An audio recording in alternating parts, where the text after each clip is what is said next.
ಕುಂಭಮೇಳದ ಬಗ್ಗೆ ಕಾಂಗ್ರೆಸ್ ಅವರ ಟೀಕೆಗಳು ಈಗಲೂ ಕೂಡ ನಿನ್ನೆ ಘಟನೆ ನಂತರದ ಕಾಂಗ್ರೆಸ್ನವರು ಅಯೋಗ್ಯರಿದ್ದಾರೆ. ಈ ಐತಿಹಾಸಿಕ ಕುಂಭಮೇಳ ಪ್ರಯಾಗ್ರಾಜ್ನಲ್ಲಿ ಕೋಟ್ಯಾಂತರ ಜನ ಭೇಟಿ ಕೊಡ್ತಾ ಇದ್ದಾರೆ. ಆ ಒಂದು ಪವಿತ್ರ ಸ್ಥಳಕ್ಕೆ ಹೋಗಿ ಬರ್ತಾ ಇದ್ದಾರೆ. ಈ ರೀತಿ ಹೇಳಿಕೆಗಳನ್ನು ಕೊಡೋದ್ರ ಮುಖೇನ ಅಸಂಖ್ಯಾತ ಹಿಂದೂಗಳ ಭಾವನೆಗಳಿಗೆ ಧಕ್ಕೆ ಬರೋ ರೀತಿಯಲ್ಲಿ ಈ ಅಯೋಗ್ಯ ಕಾಂಗ್ರೆಸ್ ಪಕ್ಷದ ಮುಖಂಡರು ನಡ್ಕೊಳ್ತಾ ಇದ್ದಾರೆ. ಅದು ಸರಿಯಲ್ಲ. ನಿನ್ನೆ ನಡೆದಿರ್ತಕ್ಕಂಥ ಘಟನೆ ಭಾಳ ದೊಡ್ಡ ದುರಂತ ನಡೆದಿದೆ. ಆ ಒಂದು ಪ್ರಾಣ ಕಳ್ಕೊಂಡಿರ್ತಕ್ಕಂಥವ್ರಿಗೊಂದು ಆತ್ಮಕ್ಕೆ ಶಾಂತಿಯನ್ನು ಕೂಡ ನಾನು ಕೋರ್ತೇನೆ. ಘಟನೆ ನಡಿಬಾರ್ದಿತ್ತು. ಆದರೆ 144 ವರ್ಷಗಳ ನಂತರದಲ್ಲಿ ಒಂದು ಐತಿಹಾಸಿಕ ಕಾರ್ಯಕ್ರಮ ನಡೀತಾ ಇದೆ. ಕೋಟಿ ಕೋಟಿ ಜನ ಅಲ್ಲಿ ಭೇಟಿ ಕೊಡ್ತಾ ಇದ್ದಾರೆ. ಇಂಥ ಸಂದರ್ಭದಲ್ಲಿ ಈ ರೀತಿ ಹೇಳಿಕೆಗಳನ್ನು ಕೊಡ್ತಕ್ಕಂಥದ್ದು, ಅವರ ಭಾವನೆಗಳಿಗೆ ಧಕ್ಕೆ ತರದ ರೀತಿಯಲ್ಲಿ ಮಾತನಾಡ್ತಕ್ಕಂಥದ್ದು ಅಕ್ಷಮ್ಯ ಅಪರಾಧ. ಹೇಳೋಣ ಬೇರೆ. ಸರ್, ಈಗ ಸಂತೋಷ್ ಲಾಡ್ ಅವರು ಪ್ರಧಾನಮಂತ್ರಿಗಳ ಸ್ಕೀಮ್ ಬಗ್ಗೆನೂ ಮಾತಾಡಿದ್ದಾರೆ. ಸ್ಕೀಮ್ ಯಾವುದು ಕಪ್ಪೆ ಆಗಿಲ್ಲ ನೋಡಿದ್ದೀರಾ ಅನ್ನುವಂತ ಆ ಲೆವೆಲ್. ಅವನು ಯಾರೇ ಮಾತಾಡೋದು? ಪ್ರಧಾನಮಂತ್ರಿಗಳು ಮಾತನಾಡಬೇಕಾದ್ರೆ ಆ ಯೋಗ್ಯತೆ ಇರಬೇಕಾಗ್ತದೆ. ಈ ರೀತಿ ಹಾದಿಲಿ ಬೀದಿಲಿ ಮಾತನಾಡಿದ ತಕ್ಷಣ ಏನು ಮೋದಿ ಅವರ ಘನತೆಯನ್ನು ಕಡಿಮೆ ಆಗಲ್ಲ. ಆದರೆ ಮೋದಿಜಿಯವರ ಬಗ್ಗೆ ಮಾತನಾಡಬೇಕಾದ್ರೆ ಅದಕ್ಕೆ ಒಂದು ಘನತೆ ಇರಬೇಕಾಗ್ತದೆ. ಸುಮ್ಮನೆ ಇವರೆಲ್ಲ ಮಾತಾಡೋದ್ರಿಂದ ಅದೇನು ಬದಲಾವಣೆ ಆಗಲ್ಲ.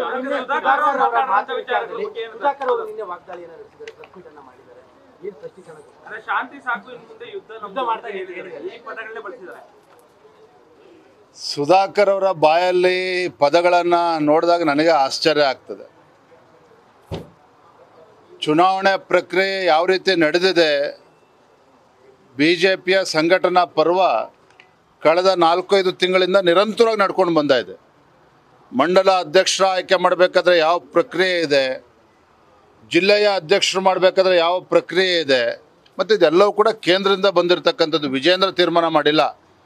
ಚಿಕ್ಕಬಳ್ಳಾಪುರ ಜಿಲ್ಲೆಗೆ ಸೀಮಿತವಾಗಿ ಹೇಳೋದಾದರೆ, ನಮ್ಮ ಚುನಾವಣೆಯ ರಿಟರ್ನಿಂಗ್ ಆಫೀಸರ್, ರಿಟರ್ನಿಂಗ್ ಆಫೀಸರ್ ಆ ಜಿಲ್ಲೆಗೆ ಭೇಟಿಯನ್ನು ಕೊಟ್ಟು ಎಲ್ಲ ಪ್ರಮುಖರ ಒಂದು ಅಭಿಪ್ರಾಯವನ್ನು ಪಡೆದುಕೊಂಡು 3 ಹೆಸರುಗಳನ್ನು ಆಯ್ಕೆ ಮಾಡಿ ರಾಜ್ಯಕ್ಕೆ ಕಳಿಸ್ಕೊಟ್ಟಿದ್ದಾರೆ. ಅವರು ಕಳಿಸ್ಕೊಟ್ಟಿರ್ತಕ್ಕಂಥ ಹೆಸರುಗಳನ್ನು ಯಥಾವತ್ತಾಗಿ ದೆಹಲಿಗೆ ಕಳಿಸ್ಕೊಟ್ಟಿದ್ದೇವೆ. ದೆಹಲಿಯಿಂದ ಬಂದ ನಂತರದಲ್ಲಿ ಚುನಾವಣಾ ಪ್ರಕ್ರಿಯೆ ಮುಗಿಸಿ ನಿನ್ನೆ ಹೆಸರು ಘೋಷಣೆ ಆಗಿದೆ. ಬಹುಶಃ ಮಾಹಿತಿಯ ಕೊರತೆಯಿಂದಾಗಿ ಸುಧಾಕರ್ ಅವರು ಈ ರೀತಿ ಮಾತನಾಡಿದ್ದಾರೆ. ನಾನು ಬೆಳಗ್ಗೆನೂ ಕೂಡ ಹೇಳಿದ್ದೇನೆ, ಸುಧಾಕರ್ ಮಾತನಾಡಿದ್ದಾರೆ ಅಂತೇಳಿ ನಾನು ಅವ್ರ ಬಗ್ಗೆ ಬೇಸರ ವ್ಯಕ್ತಪಡಿಸ್ತಾ ಇಲ್ಲ. ಅನುಭವದ ಕೊರತೆ, ಮಾಹಿತಿಯ ಕೊರತೆಯಿಂದ ನನಗೆ ಆಗಿದೆ ಅಂತ ನನ್ನ ಭಾವನೆ. ಅವರು ನಾನು ಚರ್ಚೆ ಮಾಡೋಕೆ ಬರೋದೇ ಇಲ್ಲ ರೀ.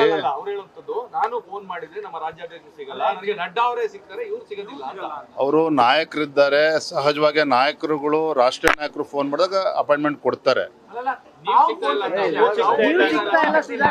ನನಗೆ ಅವ್ರು ಯಾವತ್ತೂ ಕೂಡ ನನಗೆ ನೇರವಾಗಿ ಫೋನ್, ರಾಜ್ಯದ ಅಧ್ಯಕ್ಷನಾಗಿ ಕಳೆದ 1 ವರ್ಷದಲ್ಲಿ ನಾ ಹಿಂದೆ ಸಂಘಟನಾ ಪರವಾಗಿ ಸಭೆಗೆ ಬರಬೇಕು ಅಂತೇಳಿ 5 ಬಾರಿ ಫೋನ್ ಮಾಡಿದ್ರು ಕೂಡ ನಾನು ದೂರವಾಣಿ ಕರೆ ಸ್ವೀಕಾರ ಮಾಡಿಲ್ಲ. ಎರಡನೇದಾಗಿ ಮೊನ್ನೆ 3-4 ದಿನದ ಕೆಳಗೆ ಭೇಟಿ ಮಾಡಬೇಕು ಅಂತೇಳಿ ಮೆಸೇಜ್ ಹಾಕಿದ್ರು. ದೆಹಲಿಯಿಂದ ಬಂದು ಭೇಟಿ ಮಾಡ್ತೇನೆ ಅಂತೇಳಿ ಮುಂಚೆ ಫಿಕ್ಸ್ ಆಗಿತ್ತು, ನಿಗದಿ ಆಗಿತ್ತಿಲ್ಲ ಅಂತಲ್ಲ. ಆದರೆ ನಾನು ಅನಿವಾರ್ಯವಾಗಿ ದೆಹಲಿ ಹೋಗಬೇಕಾಗಿತ್ತು. ಹಾಗಾಗಿ ಭೇಟಿ ಮಾಡೋಕ್ಕೆ ಸಾಧ್ಯ ಆಗಿರಲಿಲ್ಲ. ಹೊರತು ನನ್ನ ಕರ್ತವ್ಯ, ಒಬ್ಬ ಕಾರ್ಯಕರ್ತನನ್ನು ಭೇಟಿ ಮಾಡಬೇಕು ಅಂತ ಹೇಳಿದ್ರು ಕೂಡ ಅವ್ರನ್ನ ಭೇಟಿ ಮಾಡಬೇಕಾಗಿತ್ತು, ನನ್ನ ಕರ್ತವ್ಯ. ಇನ್ನು ಅಂಥ ನಾಯಕರುಗಳು ನಾನು ಭೇಟಿ ಮಾಡಬೇಕು ನನಗೆ ಸಂತೋಷ. ಅದು ಸಮಯದ ಕೊರತೆಯಿಂದ ಆಗಿಲ್ಲ. ಈಗ ನಾಳೆ ನಾಡಿದ್ದು ನನಗೆ ಯಾರು ದೂರವಾಣಿ ಕಡೆ ಮಾಡಿಲ್ಲ. ಪಕ್ಷದ ಹಿತದೃಷ್ಟಿಯಿಂದ ಏನೇ ಟಾರ್ಗೆಟ್ ಮಾಡಿದ್ರು ಕೂಡ ಸಹಿಸ್ಕೊಳ್ತೇನೆ. ಪಕ್ಷದ ಹಿತದೃಷ್ಟಿಯಿಂದ ಯಾರೇ ನನ್ನನ್ನು ಟೀಕೆ ಮಾಡಿದ್ರು ಕೂಡ ಸಹಿಸ್ಕೊಳ್ತೇನೆ. ಆ ಭಗವಂತ ನನಗೆ ತಾಳ್ಮೆಯನ್ನು ನೀಡಿದ್ದಾನೆ. ನಾನು ಕೂಡ ಯಡಿಯೂರಪ್ಪನವ್ರ ಮಗ ಆಗಿ ಯಡಿಯೂರಪ್ಪನವರ ರಾಜಕೀಯ ಏಳು ಬೀಳುಗಳನ್ನು ಕೂಡ ಬಹಳ ಹತ್ತಿರದಿಂದ ನೋಡಿರ್ತಕ್ಕಂಥ ನಾನು ಕೂಡ ಎಲ್ಲವನ್ನೂ ಕೂಡ ಸಂಭಾಲಿಸ್ಕೊಂಡು ಎಲ್ಲರನ್ನೂ ಕೂಡ ವಿಶ್ವಾಸಕ್ಕೆ ತೆಗೆದುಕೊಂಡು ಹೋಗ್ಬೇಕಾಗಿದೆ. ಅದನ್ನು ಮಾಡ್ತಾ ಇದ್ದೇನೆ, ಮುಂದೂ ಕೂಡ ಮಾಡ್ತೇನೆ.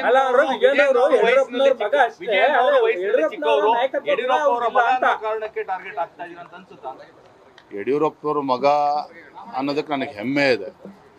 ಯಾರು ಏನೇ ನೋಡ್ರಿ, ಬೆಳೀತಾ ಇರ್ತಕ್ಕಂಥ ವ್ಯಕ್ತಿಗೆ ಈ ರೀತಿ ಸವಾಲುಗಳು ಬರ್ತಕ್ಕಂಥದ್ದು ಸಹಜ. ಅದು ಎಲ್ಲವನ್ನು ಕೂಡ ಸಮಾಧಾನದಿಂದ ಸ್ವೀಕಾರ ಮಾಡಬೇಕಾಗ್ತದೆ. ಅದನ್ನು ಮಾಡ್ತಾ ಇದ್ದಾರೆ. ನೀವಿಷ್ಟು ಸಾಫ್ಟ್ ಆಗಿರೋದೆ ಯುದ್ಧಕ್ಕೆ ರೆಡಿ ಇಲ್ಲ ಅಂತ. ಟೀಕೆ ಆಗಿದೆ. ಯುದ್ಧಕ್ಕೆ ರೆಡಿ ಆಗ್ತಾ ಪದೇ ಇದ್ದಾರೆ. ಪದೇ ತಾವು ನಿಮ್ಮನ್ನೇ ಇಲ್ಲಿ ಟೀಕೆ ಮಾಡ್ತಾರೆ. ಯುದ್ಧ ಮಾಡ್ತಕ್ಕಂಥ ಸಂದರ್ಭ ಎಲ್ಲಿ ಬಂದಿದೆ? ರಾಜ್ಯದ ಅಧ್ಯಕ್ಷ ನಾನು. ಆಹ್ವಾನ ಕೊಟ್ಟಿದಾರಲ್ಲ ಯುದ್ಧಕ್ಕೆ ಇಲ್ಲ. ಸಿದ್ಧ ಅಂತ. ಸುಧಾಕರ್ ಅವರು ನಾನು ತಿದ್ಕೋಬೇಕು ಅಂತೇಳಿ ತಮ್ಮ ಅಭಿಪ್ರಾಯನ ಕೊಟ್ಟಿದ್ದಾರೆ. ಚುನಾವಣೆ ಪ್ರಕ್ರಿಯೆ ಎಲ್ಲ ಮುಗಿದ ಮೇಲೆ ನಾನು ಕೂಡ ಸಮಯವನ್ನು ಪಡೆದುಕೊಂಡು ಅವ್ರನ್ನೂ ಕೂಡ ಭೇಟಿ ಮಾಡ್ತೇನೆ. ಅವ್ರೇನು ಸಲಹೆಗಳಿದೆ ಅದನ್ನು ಕೂಡ ಸ್ವೀಕಾರ ಬಹಳ ಜನ ಮಾಡ್ತೇನೆ. ಆಸೆಯಲ್ಲಿದ್ದಾರೆ ತಾವು ಬದಲಾಗ್ತೀರಾ ಅಂತ ನಿಮ್ಮ ಪಾರ್ಟಿಲಿ ರಾಜ್ಯಾಧ್ಯಕ್ಷರು ಬದಲಾಗ್ತಾರೆ ಅನ್ನುವಂತ ಆಸೆ. ಇದೆಲ್ಲವೂ ಕೂಡ ಚುನಾವಣೆ ಪ್ರಕ್ರಿಯೆ ನಡೀತಾ ಇದೆ. ಮಂಡಲ ಅಧ್ಯಕ್ಷರಿಗೆ ಏನು ಪ್ರಕ್ರಿಯೆ ನಡೀತದೆ, ಜಿಲ್ಲೆಯ ಅಧ್ಯಕ್ಷರಿಗೆ ಏನು ಚುನಾವಣೆ ಪ್ರಕ್ರಿಯೆ ನಡೀತದೆ, ಅದು ರಾಜ್ಯದ ಅಧ್ಯಕ್ಷರಿಗೂ ಅದೇ ಪ್ರಕ್ರಿಯೆ ನಡೀತದೆ, ರಾಷ್ಟ್ರೀಯ ಅಧ್ಯಕ್ಷರ ಚುನಾವಣಾ ಪ್ರಕ್ರಿಯೆನೂ ಅದೇ ರೀತಿ ಇರ್ತದೆ. ಏನೇ ಬಂದರೂ ಕೂಡ ಅದನ್ನ ಎದುರಿಸ್ಬೇಕು. ನ್ಯೂಸ್ ಫಸ್ಟ್ ನಿರ್ಭೀತಿಯಿಂದ ನಿಮ್ಮ ಪರವಾಗಿ.